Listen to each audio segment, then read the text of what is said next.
Good morning.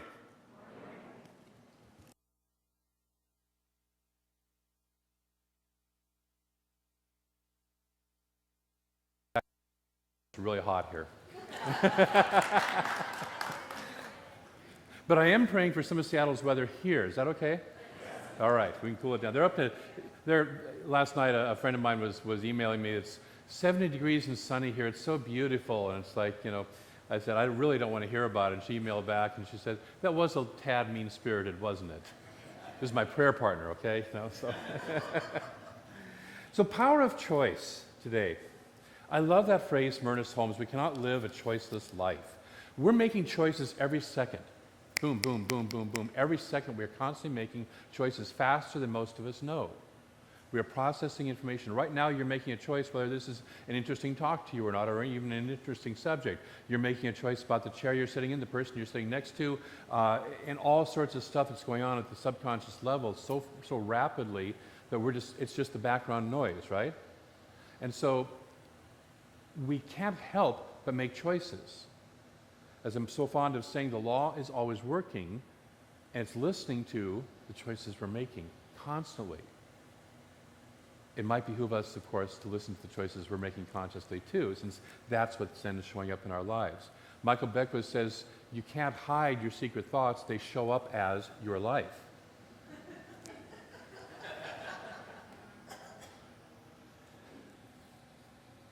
And I want to say choices involve both thoughts and feelings. They're not just a mental construct. We have feelings about stuff. We make choices out of feelings as well as thoughts. How I feel about something. So the first thing with this topic I'd like to look at is the word power. It's the power of choice, and we put the emphasis on choice, but there's also the power. See, if we have no choice, we have no power. We have no ability to be free. The Science Mind textbook tells us that freedom is the universe's only agenda for us. And so we have to be individualized, we have to have choices, and I love the ending of that reading where we have the ability to, and the liability to experience the results of our choice. We get to experience the results of our choice. And sometimes, if you're like me, you've made choices that are wonderful to experience, and sometimes they're not so good to experience. And sometimes they're really not good to experience. And so we get to have the liability, we get to have the experiment, we get to have the play. Because this universe is here for fun and play. Did you know that? And most of us forget that. We get so wrapped up into stuff that we forget, wait, we're just here to play. This is a play shop. This is a play shop. I'm using Roger's body language, saying, waiting to see a few smiles and lights going on out there. We're actually here to have fun. Edwin Gaines, who's a wonderful prosperity teacher, says, this is the party planet, and you can sign me up. And I can guarantee I will do my part. Okay? So we're here to have fun. That's our primary choice. But we have to understand how to use the power of that choice. And so most of us are afraid of that power. Most of us are afraid of power, period. I remember Reverend Kathy Ann up in Seattle was one time doing a retreat with the women's group up there, and the topic of power came up, and she says, I've never seen a group of people so afraid of power. They couldn't even speak the word power in most cases. And so many of us have been taught that power is a bad thing. Power, because we connote power with control, which is different.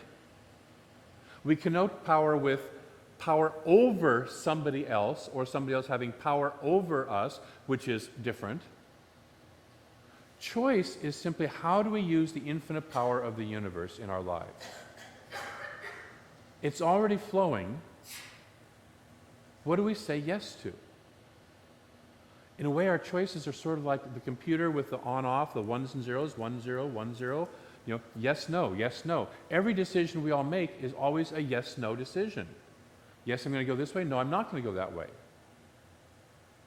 And so as we start to pay attention to the yes-no, we start to realize that when we say yes, we open to the power of the infinite flowing in that direction.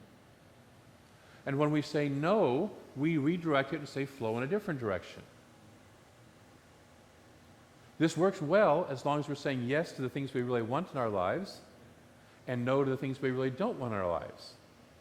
Where we get confused is where we say yes to the things we don't want in our lives and no to the things we do. So we want to start to pay attention to what it is that we're saying yes to. Viktor Frankl, who was a psychologist in Germany prior to World War II and was taken captive by the Nazis and put into a concentration camp in which his entire family was killed, and he came up with an awareness, and the awareness he came up with was literally as he was standing stripped naked in front of the German soldiers, they removed the wedding ring from his finger, which was the last vestige he had of his wife, who had already been killed, and they took that from him also. And he said in that moment, he says, I had a choice. He said, I could match the level of the guards and move into hatred and anger, or I could stand in love. Take a breath. I could stand in love. And he said that everything can be taken from a person but one thing, the last of the human freedoms, to choose one's attitude in any given set of circumstances, to choose one's own way. He said he refused to let the guards make him choose hate. No matter what they did, he would not hate them. That is the power of choice. It is the power that we all have. And sometimes we forget to exercise it. Somebody does something to us and our first response is the one-fingered wave back. Somebody does something to us and we do something a little passive-aggressive to get back at them. We stand in love. Somebody does something to us and we retreat and hide and we go into fight, flight, or freeze. Taking a breath. We all do it. It's okay. You're loved anyways. You're immersed in the field of love. You can't do it wrong. Isn't that great to know you can't do it wrong? Isn't that great to know? You can't do it wrong. We can create results we don't like, but we can't do it wrong. So yes is the opening for the gateway of the infinite power to move in a particular direction. When we say yes to something, we say no to everything else. When we say no to something, we say yes to other possibilities. You know, this week I had there's a little thought pattern that I've been engaged in my mind that's not a healthy thought pattern. And I kind of go there routinely. There's a particular time of day, a particular stimulus when I do something that I don't know what it is, it just starts me down that path. And I finally, this one day, during this week as I was thinking about the power of choice, said, I'm not going there. I'm going to think about something else instead. And so I said no to putting the power down that direction, and said yes to a direction going somewhere else. And I chose, of course, a healthier direction for the thought process to go. And if our thoughts create our lives, and we know that they do, and the thoughts that we habitually think, the beliefs, what we continue to think over and over again shows up as our lives, then it's better for us to put the thoughts down a healthier direction. But sometimes we have to catch that moment.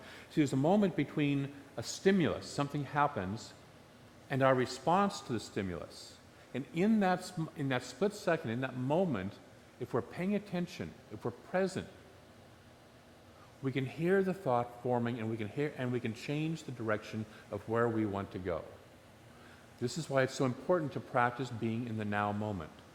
Because most of the time we're making those decisions based on old paradigms, old stuff I've always done it this way, my parents always did it this way.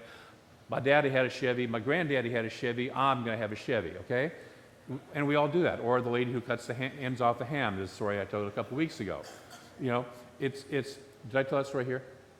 Yeah, okay. I get mixed up sometimes. 2 services and a different church. Are we in the moment? Are we consciously making decisions in the moment? And so one of the things I'm going to invite you this week is to start to pay attention to the now moment, the now moment, the now moment, just being in that now. It's why we do meditation, just to slow us down so we can start to hear that. We become more aware of that moment, we become more aware of living in the now.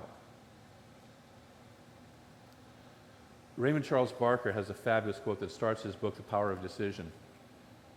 And he was known for being a little, he'd say things that were just sort of like whacks up alongside the head. So this is one of those. The individual's ability to act unintelligently in a universe of intelligence is amazing. Isn't that a great line? The individual's ability to act unintelligently. We might also say the individual's ability to live in lack and poverty in a universe of infinite prosperity is amazing. The individual's ability to live in sickness and discomfort in a universe of infinite life energy is amazing.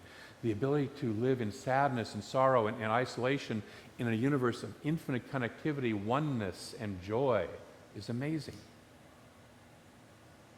I've done that. You've done that.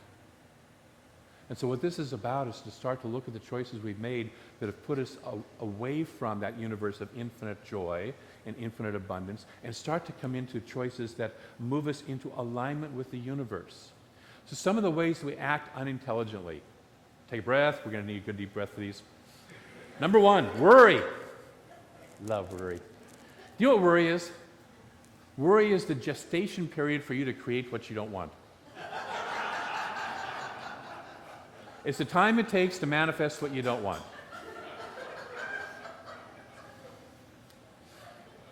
I will not ask you to put your hands up for how many of us engage in worry, because I think we probably all have our hands up. Fear. Fear is another misuse of the mind.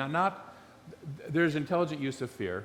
You know, it's good to kind of look down at both sides before you run across Hartnell Avenue, which I'm doing now on a regular basis. See that semi coming? See that guy on the motorcycle who's coming in my direction as I'm about to run across the street? Hi, Roger.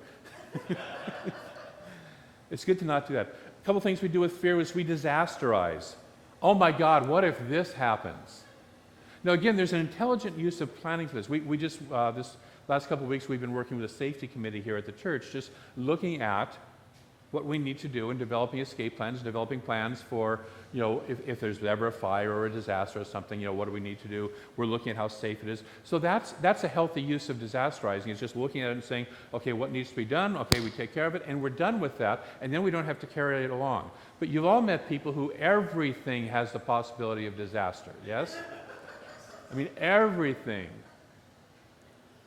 I had a friend who said, I moved down and I said, the view of Mount Shasta is beautiful. And she goes, you're in the volcanic direct plane if it goes off. It's like, when's the last time Mount Shasta blew? Probably thousands of years ago, millennia ago. What happens to the winds blowing the other direction? We're not in that. Okay? Some people can find a disaster no matter what. And awfulizing. You all know what awfulizing is. Ain't it awful? This is happening. Ain't it awful? This weather is awful. The economy is awful. That president, and I don't care which president it is, that president's awful. That Congress is awful. That city council is awful. That church is awful. That new minister is awful. That old minister is awful. My new husband or wife is awful. My old husband or wife is awful. My car is awful. Everything's awful. My dog even left me. He's awful too. Awfulizing. Hate. Getting into hate or resentment with our minds is not healthy, does not open us up to the joy and the love of the universe. Emma Curtis Hopkins says there is nothing to hate. There is nothing to hate. And our minds, conditioned by the media, want to go, but what about? We can always dredge something up. From a spiritual perspective, there is nothing to hate. Anything that's going on that looks like it should be hated really is a cry for love. And what it really needs is not more hate and more resentment. What it really needs is more love. Resentment is a subset of hate. If we run around carrying resentment towards somebody, it's basically unforgiveness. And I love, unforgiveness or resentment is the idea of taking poison hoping their person will die. When we're in resentment, we're constantly feeding our bodies with that energy. Not good. That's why we show up as sickness. That's why we show up in lack. Complaining. That weather again. Then I get to just wait. Not having compassion for a person who's suffering from the hot weather. Complaining. Complaining is talking to other people about something that neither of you can do anything about. See, I actually play with the weather. I'm getting used to it. I know I'll be fine with weather, but it's a fun thing to play with. And so I do it with a sense of humor, but there are people who don't, of course. And there are people who complain about other things. You all know people and have met people who are constantly complaining about everything. Now, there's a difference between, here is something that is not working, I'm going to go to the person that I need to, or the organization that I need to, or whatever I need to get it done and say, this is what needs to happen. So, for instance, my garage door opener right now does not work very well from inside. So I called up the property management company and said, this doesn't work, and so they can come out and fix it.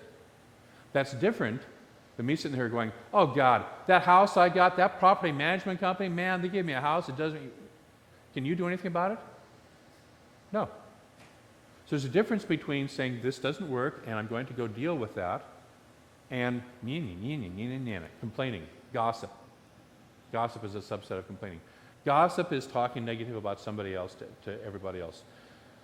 Another way that we use the universe unintelligently, or our choice unintelligently, is we fall into what I call the lure of the physical. Those of you who were here for Kim Kaiser's class yesterday, you kind of got a flavor for that. The lure of the physical is we start to believe in this physical universe as the only reality. I've heard people say, I'm leaving church now, I'm going to go back into the world of reality. I'm leaving my spiritual practice, I'm going to go back to reality. Actually, no, your spiritual practice was the reality. Now you're going to go back into the world that you've created by your choice, which therefore is the world of illusion, because you get to choose and choose and choose again. And it's no more or less real than the world of spirit. The world of consciousness is no more or less real than the world of material reality. We get caught up in the lure of the physical, and what that looks like sometimes is the day-to-day busyness that sucks away our energy. We make a choice. Last week we talked about your purpose, and the week before we talked about your dream. And in order to make those happen, they have to be supported by your choices. You can't just say, I have this wonderful purpose, and now I'm going to just forget about it. I have to make a series of choices to engage and embody that dream, that purpose, to make that in my life. So we need to make the choices. We're building a process here. We last week looked at purpose. Now, what are my choices to bring that purpose into my life, rather than leaving it sitting up on a shelf that says, wouldn't that be nice? That, by the way, is a choice also. The choice to do nothing about it is a choice. And so what can we do? And so the lure of the physical is that which distracts us on a daily basis away from doing what we say we really want to do. What that looks like is the week that I got my week's free gym card. I said I wanted to lose some weight and I wanted to get back in shape. And every day I sat there and went, and this is procrastination also, tomorrow I'll go to the gym.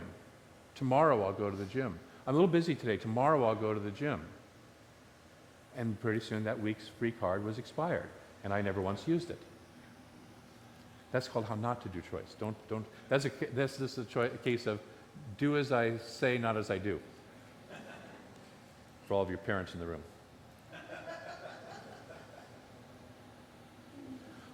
And then false humility. Who am I to be as brilliant and as powerful and as big as my dream calls me to be? I'm just me. Who am I to be loved infinitely by the universe? Don't you know my list of stuff that's wrong with me? Let me tell you my list. So many of us, as Carolyn May says, lead from our woundedness. This is what's wrong with me. And then the other person comes and says, oh, this is what's wrong with me, and we bond over our woundedness. How about bonding from our magnificence? How about bonding from our God nature of who we truly are? Yes. How about bonding from that? How about if we see each other and we start to be willing to and make a choice to be seen as the magnificent, beautiful beings we truly are? Yes? Yes. Breathe that in. Notice where you have your list of, yeah, but I'm not really that quite beautiful yet. Give me a little while. When I lose weight, when I get younger or look younger, when I get a different wardrobe, when I get a different job, when I have more money, less money, whatever. No. Right this second. You as you are the universe being you as you. You are the universe being you as you, the unique place that you are. Every instrument in the symphony, even if it's going has in a symphony a place that sounds perfect. But if you isolate just that instrument, it might not sound like it's playing anything relevant. But put together, it makes this beautiful symphony. You don't have to be your idea or somebody else's idea of perfect, which is choices that a lot of us have made or a lot of us have been told to make. You have to look this way, you have to act this way, you have to make this much money, you have to do this, be this, and you don't. And finally, resistance. Just plain refusing our good. I've had those moments. It's where the little kid in you comes out and says, I don't care, no. Even if it is good for me, even if I really do want it, no. I don't know if anybody else can relate. Maybe I'm just weird, but many of us have somewhere in our lives that little resistance that just says, well, yes, I see my good, it's right here before me, but no, just not today, no. We need to release that. So if you're not having a life of joy and passion, guess what you get to do? You get to choose again. That's the good news. Ernest Holmes. Raymond Charles Barker again. Same book, different attitude. Our conscious and subconscious intelligence acting in and on the universal subconscious of the cosmos has total power for self-expression and self-evolution. There is one God, one mind, one cause, and one intelligence, and we individualize this. Unto us is given the totality of mind for our use and our distribution of its ideas into form. Principle is not bound by precedent. I love that. It's one of my favorite ideas from Ernest Holmes. Principle, the infinite, is not bound by what came before. It doesn't give a dang what you did before. It doesn't care what choice you made of it. It's like water. It doesn't care if today the spigot is open this way and tomorrow the spigot is open that way. And if you have those hoses that come out of your faucet where you have a couple different ways you can direct the water, does the water sit there and go, well, yesterday, for the last 10 days, you sent it that way, so I'm not going to go this way today because I only can go that way. The water doesn't care. It just goes where the spigot, where you direct it to go by that choice. And it's literally, that's how your mind, that's how our choices work. Which direction do we want to do it? It doesn't care if for 25 years you've been directing it this way. If today you start to turn it this way and keep it turned that way, it'll go that way. If I've been thinking poverty thoughts for 25 years and I have that manifest in my life, the universe does not care if I today say, I'm making a different choice. I'm choosing to live a life of abundance and wealth. I'm choosing to live a life of joy and passion today. I don't care what yesterday was like. I don't care what last week was like. I don't care what 25 years ago was like. Today, I make that choice. And it doesn't care. Gravity doesn't care how you used it yesterday. It'll work the same way today. How will you use it? And so that's the infinite. It doesn't care. There's no big guy in the sky sitting up there with a Santa Claus list going, well, you've been bad for so many years. You know, when Jesus talked about the prodigal son coming to himself, running back to the father, and the father runs back out to greet him, there was no, well, kid, you're going to have to pay for what you've done. You already got your inheritance. You don't get nothing more from me. It doesn't say that. No, bought him new clothes, party, big barbecue, new rings, all that stuff. That's the universe. It doesn't care. There's no precedent. It's not bound by what you did before. The only person who's bound by what you did before is you, me, ourselves. God is undisturbed by our wrong choices. So we open the gate of infinite power in the direction that we truly want. We continue to make the decisions to keep that gateway open, and that is our only work. And so today I'm going to invite you to think about something that you would like to have working better in your life. And what's in the way of that right now? What are the decisions that you've made that have made that not working? And sometimes the decisions are subtle. Sometimes the decisions are based on a whole, what Ernest Holmes calls the race mind, that which is around us. So we have this idea of what aging looks like. I remember when I was about 42 years old, there was a woman in the office I was working in who turned 50. And she wasn't a good 50, if you know what I mean.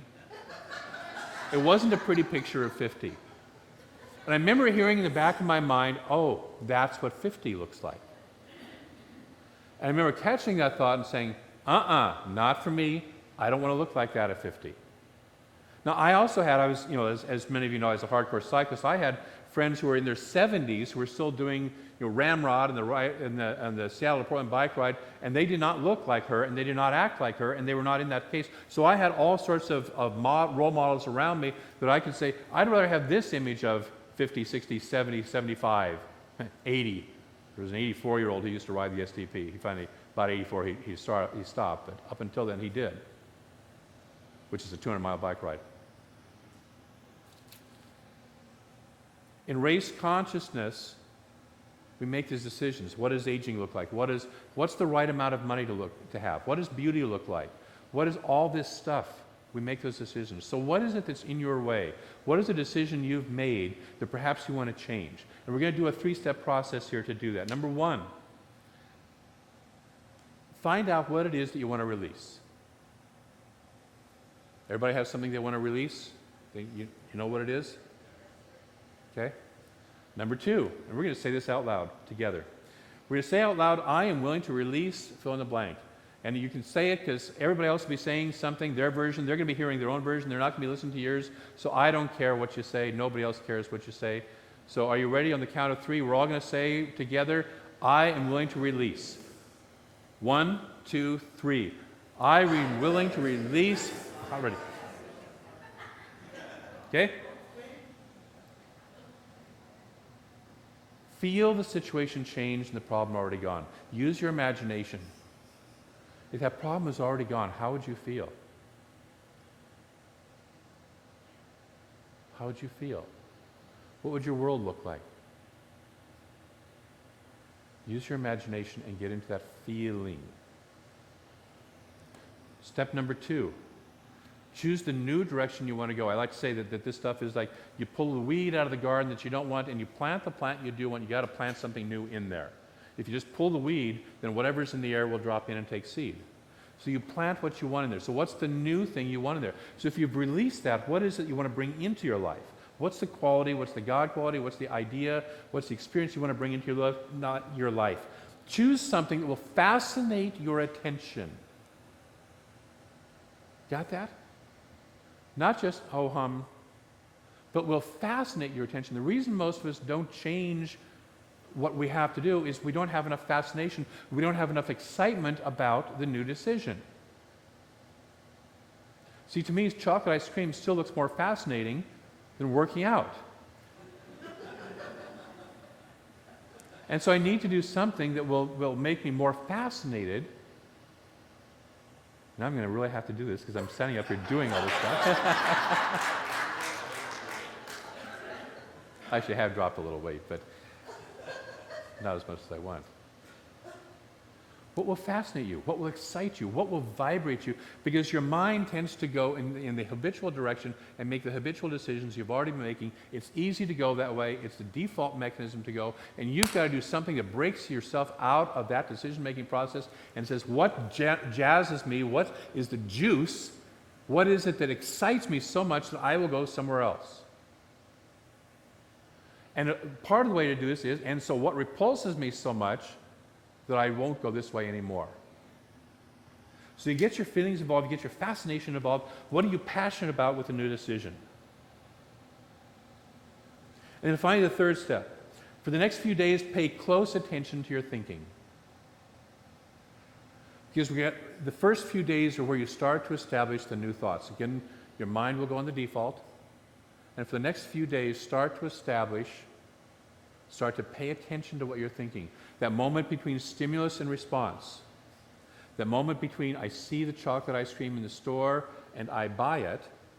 There's a moment in there in which I can say, no, I'm more interested in feeling healthy and fit. There is something that's more important to me than that. Okay? Pay attention to those thoughts. Catch that moment. Excuse me. Choose to put your attention and your excitement on the new choice and let it become your new normal. Let that choice become your new normal. See, for me, I know what it was like when I was an athlete. I know the choices I made. I know the foods I ate. I know the stretches I did. I know all the process that I did. That was a normal for me for a long time. I got thrown off of a normal, and it's time for me to find a new normal that works for me today. It may not be the same one as before, but a new normal that works for me today.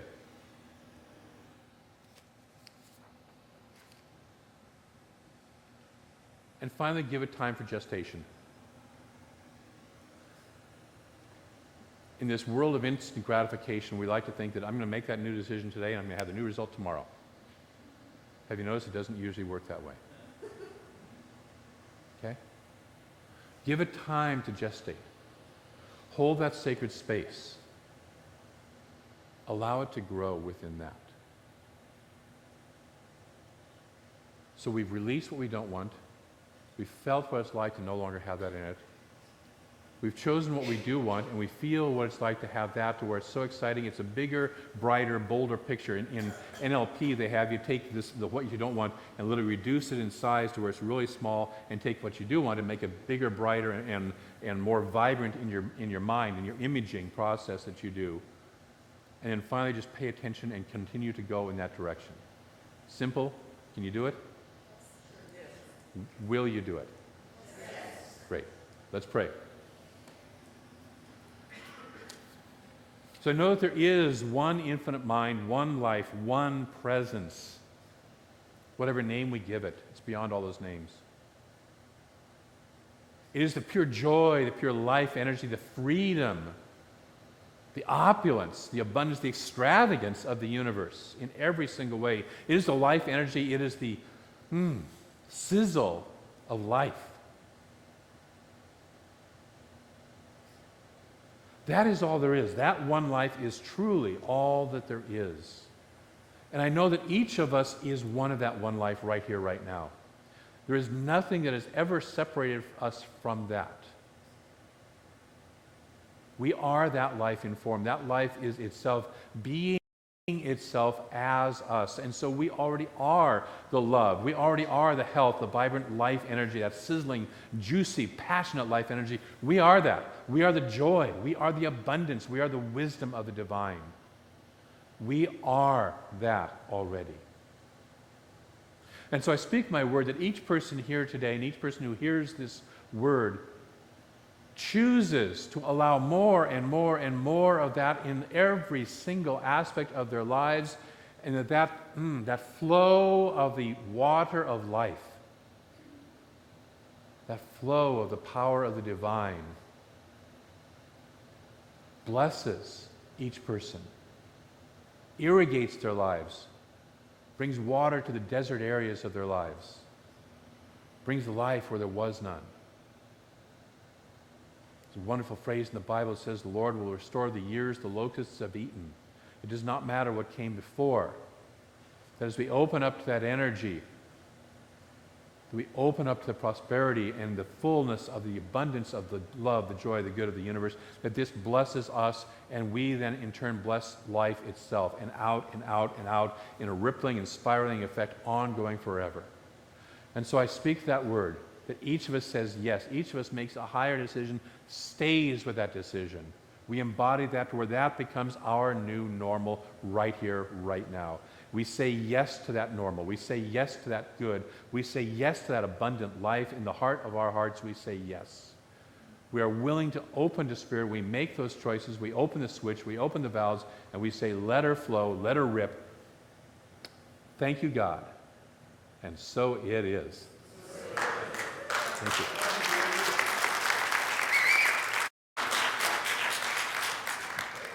I'm used to, especially the second service in Seattle. I mean, everybody's jumping up and yelling and clapping and dancing and having a good time and whatever the music is. So you have permission.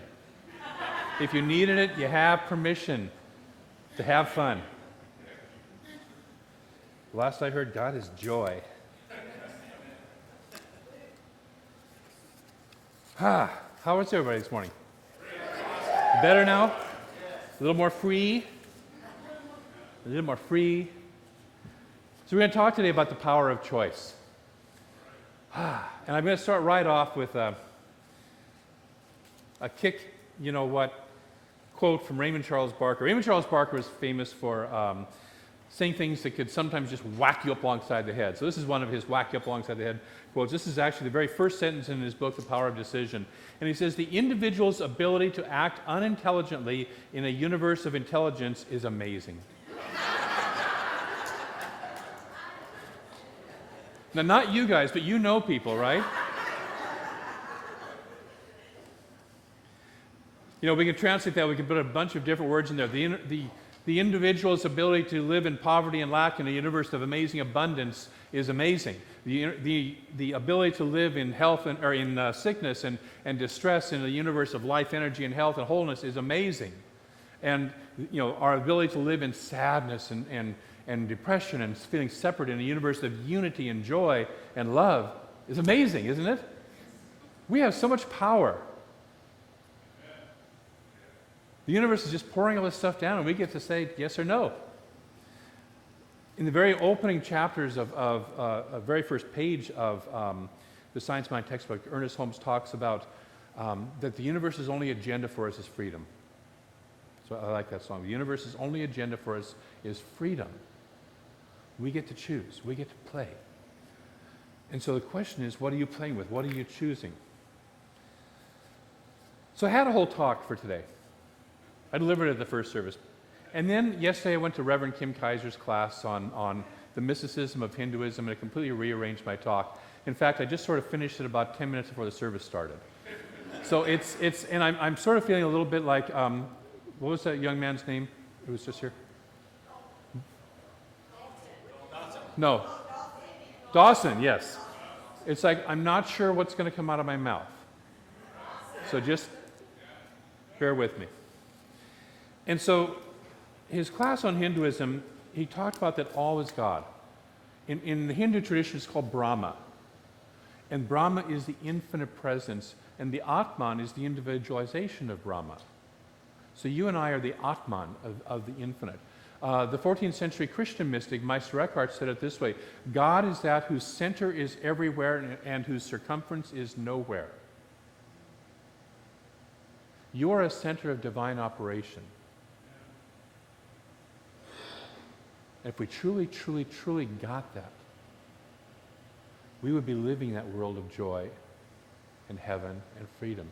You are a center of divine operation. You are this God's center, expressing itself uniquely and perfectly as you. But most of us have a list. Oh, I'm not God because, and then we haul out our little list. I'm too fat, I'm too skinny, I'm too young, I'm too old, I'm too educated, I'm too not educated enough, I'm too rich, I'm too poor, I'm too da-da-da-da-da-da-da-da. Anybody besides me? Am I the only one? Okay, good. Sometimes in the spiritual path, you feel a little bit crazy, Have you ever noticed? Yeah, and so it's like, where are we at with that? So we are always choosing. We are always constantly choosing. We can't not choose. Everything we do is a choice. Even if we choose not to choose, it's a choice. And that choice, each and every choice has consequences. Each and every choice is an opening to the flow of the infinite in a certain direction. So here's this infinite possibility. And in the infinite possibility, all is available. From pure joy and bliss to pure misery and sadness and sorrow and everything in between. Infinite possibility. We get to choose where we play in that spectrum. What colors do we want to play with in the infinite? So we constantly pay attention to our choices. When we begin to understand that it is the infinite choosing as us, however, when we understand that since God is all there is and I'm the center of divine operation, guess what? Guess who's really choosing? The infinite I am. I am is choosing to have its experience as us. Take a breath. The I am is choosing to have its experience as us. See, sometimes we sit there and we go, I've got this cancer, or I've had this job layoff, or I've had this divorce or relationship breakup, and I didn't choose that. And you know what? On a conscious level, you didn't. Nobody walks around saying, I want cancer. I'm going to choose cancer today. I think I'll choose having a cancer. Nobody, well, I don't know, but nobody that I know does that. But at a deeper level of our subconscious, that which is one with the infinite mind, we may have an agenda that we want to learn, an experience that we want to experience, and so we choose that avenue as the avenue of experience to experience what it is that we want to learn. Does that make sense? And sometimes it looks like stuff that we judge, or that society judges as not good, and yet it's the avenue to learn from experience. I've worked with AIDS patients who do not recover from AIDS. They end up dying. But oftentimes near the end of that journey, they've told me, it's like, in a way, I'm grateful for this disease because I have become a better person because of it. I have learned things that I could never have learned because of it. You know, I recently went through, as some, many of you know, because I talk about it once in a while, a divorce that was not very pleasant. And I'm so grateful for that divorce. I'm so grateful for the marriage. I'm so grateful for the lessons I learned. And I'm so grateful for the divorce because I would not be the rich and wonderful person that I am today, and I am, if I had not gone through that experience. Each of you has that in your life. And here's the thing, oftentimes we have experiences that in the moment we say, this is a really bad thing. And then 3 to 5 years down the road, we look back and say, man, I'm so glad that happened. If I hadn't lost that job that I was so attached to, I would have never had the freedom of this new career, this new whatever, that I'm now experiencing. If I hadn't lost that relationship that I thought was so wonderful, I wouldn't have had the opportunity to have this new, fabulous, wonderful relationship, or even to learn to love myself in or out of relationship. If I hadn't had this disease, I wouldn't have learned to be the patient, kind, loving person, to recognize that my body is not myself. You ever seen Stephen Hawking? You know, he doesn't look like he's having a good time. One of the most brilliant people on the planet, with more books than most of us have ever written in our lifetimes. We get through the judgments of what's good or bad, and we start to recognize that there is an infinite aspect of ourselves that is choosing more than just our conscious mind. And it's what I call the upside and the downside of religious science, because oftentimes in religious science we get into, well, what in your conscience created that? How many? Yeah. Or we do it to ourselves, even worse. Well, what in my conscience created that? Get out the hammer, beat yourself up. And oftentimes at the conscious level, you didn't choose that. What you chose was to be in alignment with the highest and best of yourself, and the highest and best of yourself guides you into a process to become that. Viktor Frankl has a fabulous saying. He says, if you want to be a light, you have to get used to burning. If you want to be the light, you have to get used to burning. Because the burning is the burning away of everything unlike the light.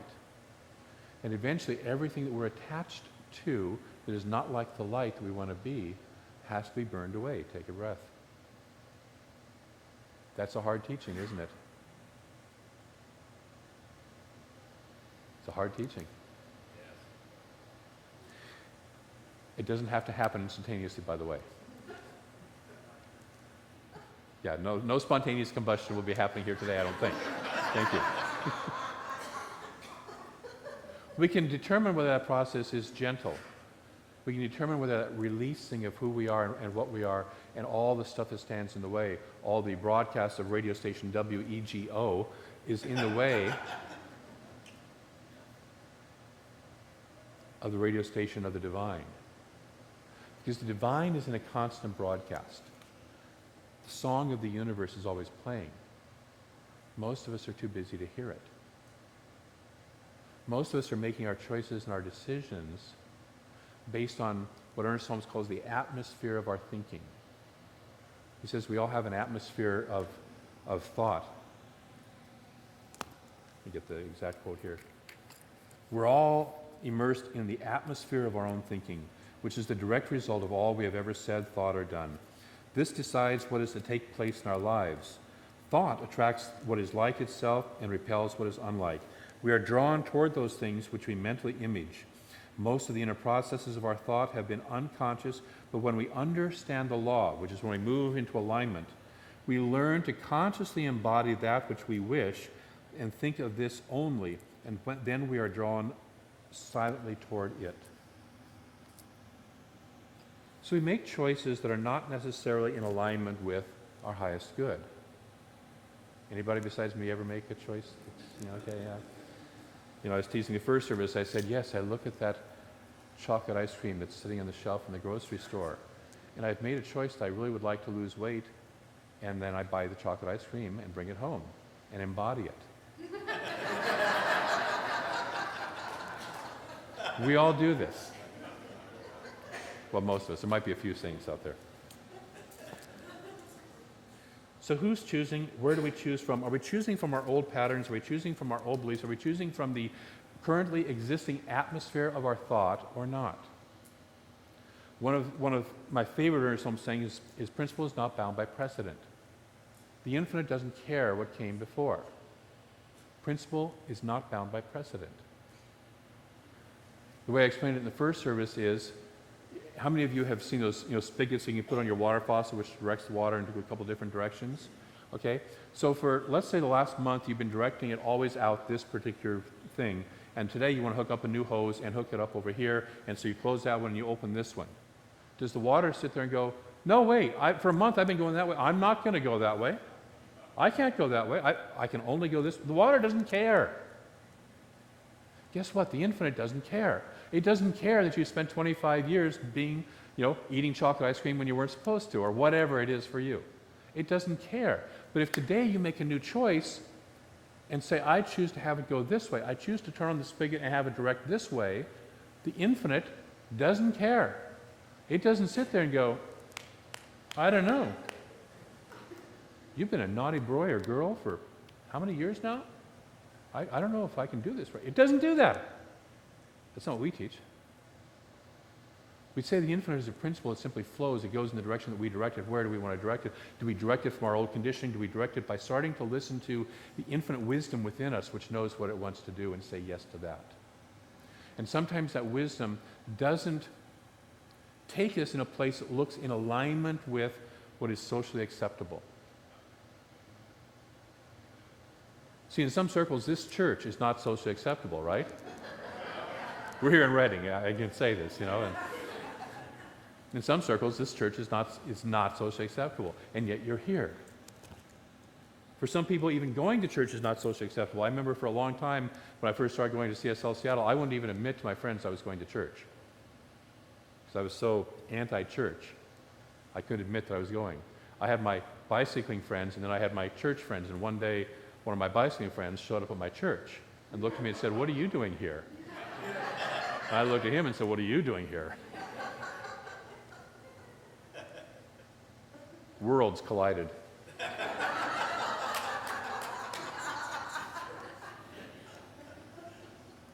Eventually, I was leading a bike ride one day, and I had 5 people behind me discussing Reverend Kathy Ann's talk that earlier that day. It was pretty funny. Most of us are programmed for what to believe and what to decide by the time we're 8 years old.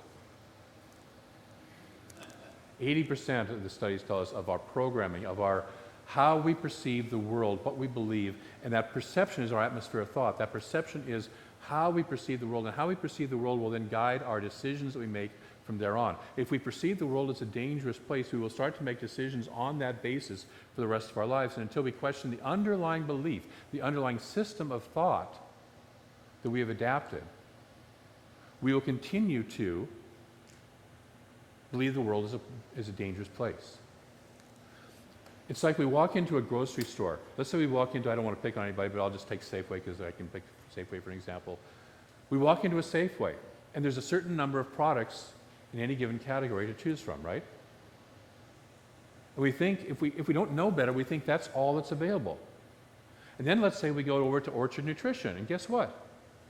There's a whole other set of products we might not have ever seen before. And then maybe we go to the farmer's market, and guess what? There's some more things we haven't seen before. And then we go down the street to the little Kenya Thai market, Laotian market.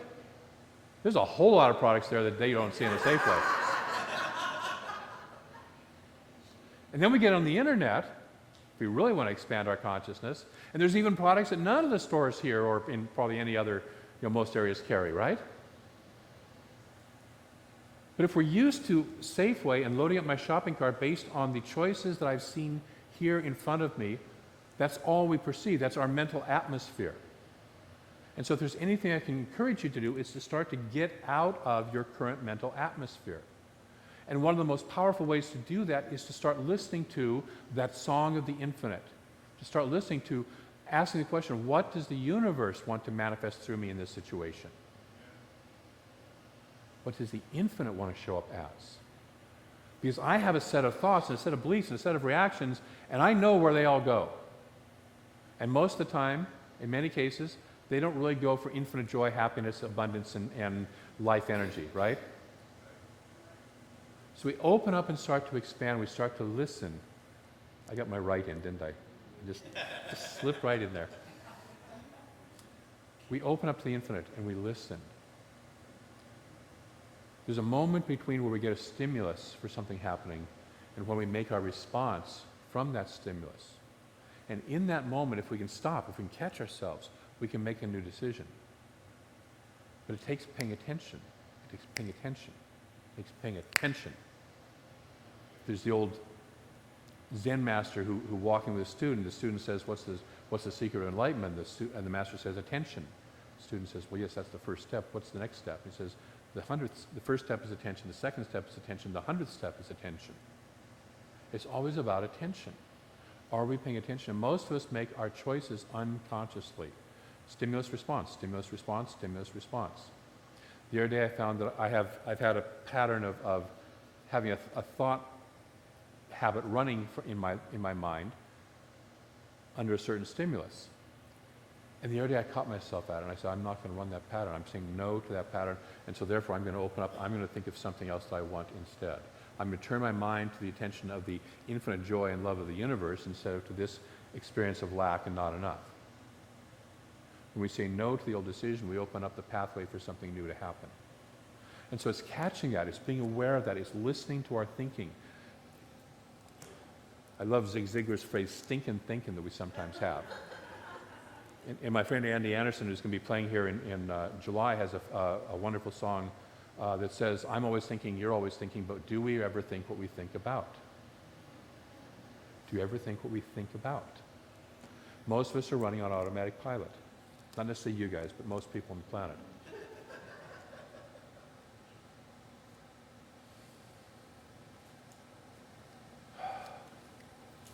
We are all immersed in the atmosphere. I already talked about that. The good news. You want the good news? Ernest also says, that which thought has done, thought can undo. Isn't that great? That which thought has done. Just because you've done it, you can also undo it. I remember listening to Tony Robbins. He was talking about working with a woman who was extremely overweight and really wanted to lose her weight. And he said, he looked at her and he says, well, just, and she was kind of beating up on herself and not, low self-esteem, which didn't help the situation any, because she ate to compensate for her not feeling good about herself. And he said, but look at you. He says, you're massively creative. Just look at what you've done. You've used a massive amount of creativity to create what you wanted, or this result. He says, you're as just that creative, you can create the result you want massively with the same energy in the other direction. One of my teachers used to say he loved to work with prisoners, people who were in jail, because he says they knew they were in prison.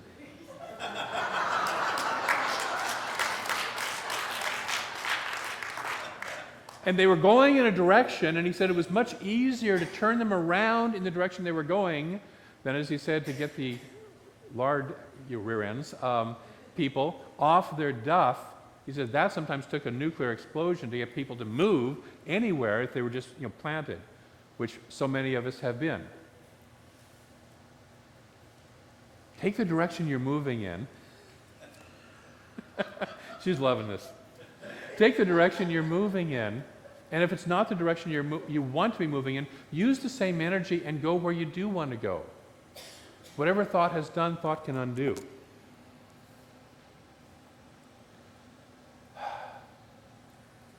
So can we see with God's eyes? Can we see with God's eyes? There's a story that Reverend Kim shared with us yesterday from Vivekananda. So one of Krishna's disciples, some unpronounceable name, was driven from his kingdom by his enemies and had to take shelter with his queen in a forest in the Himalayas. And there one day the queen asked him how it was that he, the most virtuous of men, should suffer so much misery. Have you ever asked that question? Why is the universe always picking on me? Or why did this happen to me? Or why would this happen? This is a really good person. Why did that happen to them? Yudhisthira answered, "Behold, my queen, the Himalayas. How grand and beautiful they are. I love them. They do not give me anything, but it is my nature to love the grand, the beautiful, and therefore I love them. Similarly, I love the Lord. He is the source of all beauty, of all sublimity. He is the only object to be loved. My nature is to love him, and therefore I love. I do not pray for anything. I do not ask for anything. Let him place me wherever he likes. I must love him for love's sake. I cannot trade in love." Do we love where we are? Do we see the beauty of the divine in where we are? Or are we constantly trying to trade it in for someplace else?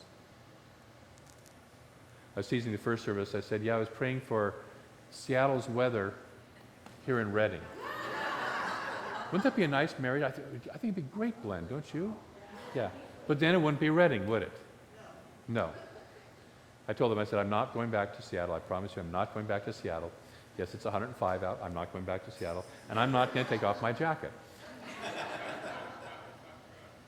Because I made a choice that I think the ministry needs to look elegant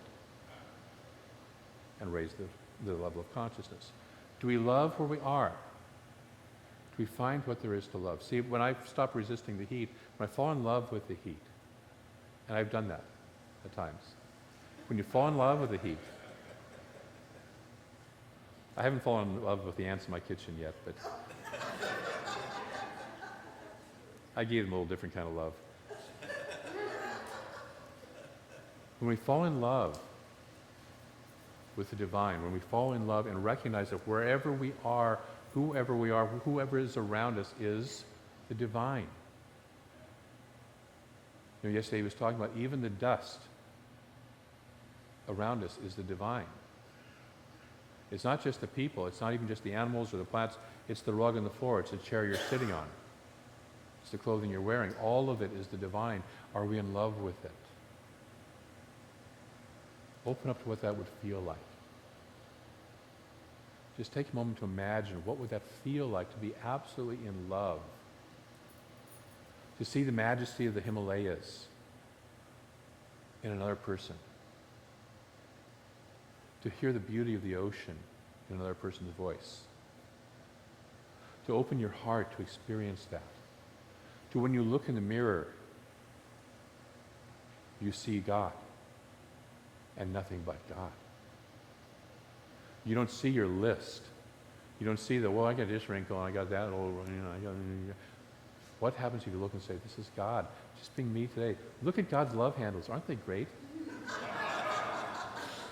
Look at God's crow's feet. It took me years to perfect these. Look at the color of my hair. Isn't it fabulous?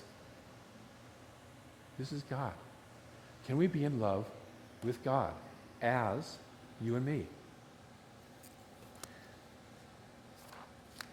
So I want to do a very short guided meditation. Just take a moment here. You might go just a touch over. So take a breath, gently close your eyes.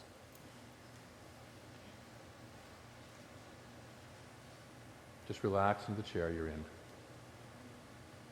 Let yourself be fully supported by the chair and the floor. Just notice that you can trust it.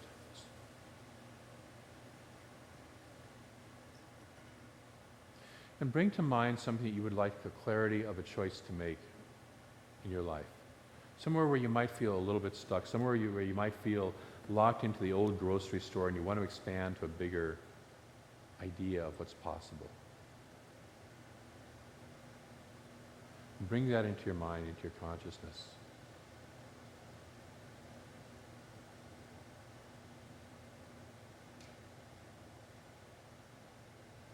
Notice the choices you have been making about that, and be willing to set those choices aside for now. Imagine now that you're going to step out of that atmosphere of choice that you have made before and step up into a higher atmosphere, a clearer atmosphere.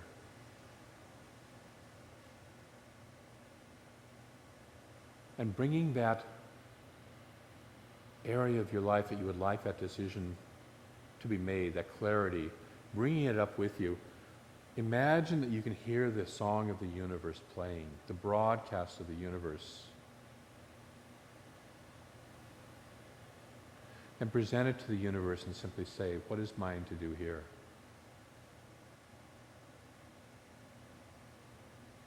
What is the highest and best decision that I can make about this?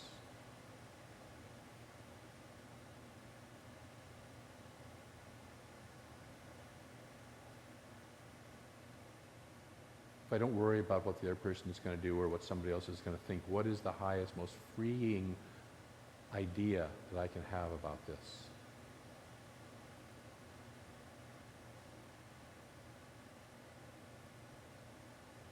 If it was truly just between me and God, and it is, and that's all that mattered, what is the God idea that wants to be birthed in the situation?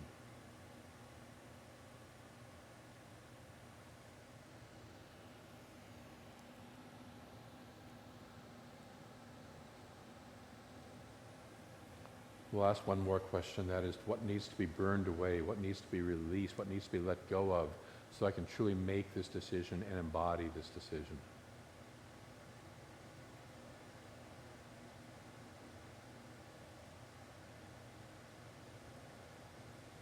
And am I willing to let that go? Am I willing to be vulnerable? Am I willing to be an opening to the flow of the divine?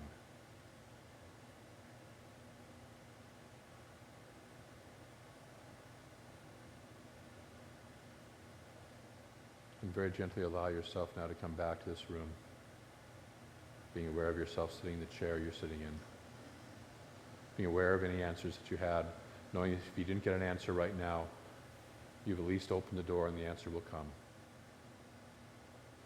Be willing to say yes to the embodiment of that answer. And when you're ready, gently open your eyes and be fully present back here.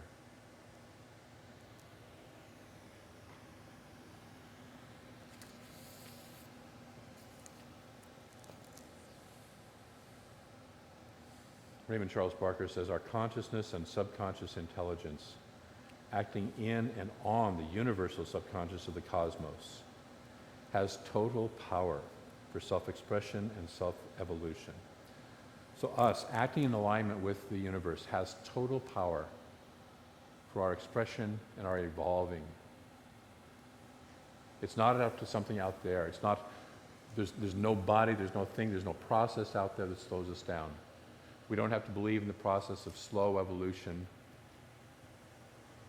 or karma or any of that stuff that we have to work our way through and slog our way through. We choose and we decide, and the universe has only one choice, and it says yes. And it doesn't say yes tomorrow or next week, it says yes right now.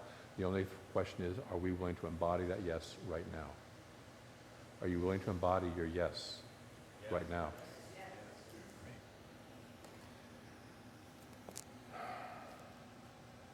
So there's one God, one mind, one cause, one intelligence, and we individualize this. Unto us is given the totality of mind for our use, and for our distribution of its ideas into form. You're a distribution center for the divine.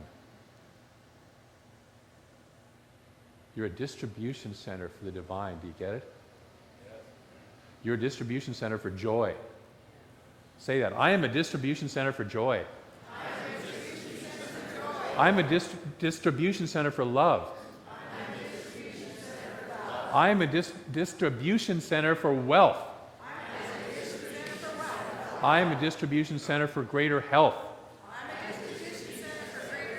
I am a distribution center for life. And so it is. Thank you. Thanks, Jennifer.